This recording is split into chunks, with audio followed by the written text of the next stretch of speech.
भगवान की जय। कौन हो तोहर? हाँ हाँ बोला। हमारा नाम मीरा विश्वकर्मा है और हम तो हाँ बिल्कुल मीरा। हाँ मीरा विश्वकर्मा। चला तो बोलिए मीरा विश्वकर्मा की जय। हाँ भाई अपन जय बोलबे करू अच्छे से। अरे भैया मैं तो भैया की जय। नहीं नहीं तो आज ला सुनाओ जा जा चल हां दोस्तों जवन तो जात है शंकर भगवान। हां जवन ना तवन कहा जात है। हां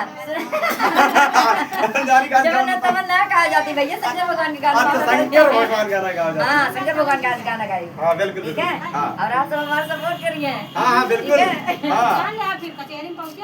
हां कोनो बात नहीं चलो। हां और सबने साथ दी। हां साथ देते हैं हां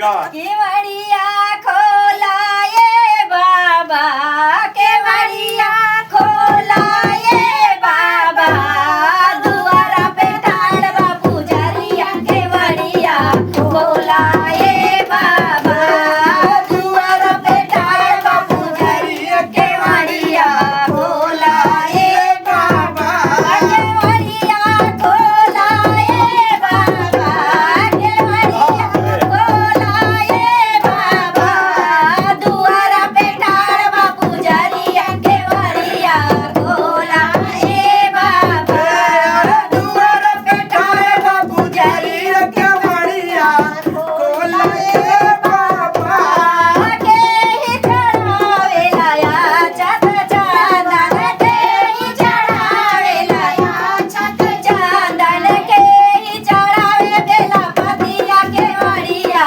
खोलाए बाबा के ही चढ़ावे बेला पतिया केवड़िया खोलाए बाबा केवड़िया खोलाए बाबा केवड़िया खोलाए बाबा दुआरा पे ठाड़वा पुजरिया केवड़िया खोलाए बाबा अरे दुआरा पे खड़ा बापू जारी के बढ़िया बोलाए बाबा राजा चढ़ावे लया आछत चांदन राजा चढ़ावे आछत चांदन रानी चढ़ावे बेला पतिया केवड़िया खोलाए बाबा रानी चढ़ावे बेला पतिया केवड़िया खोलाए बाबा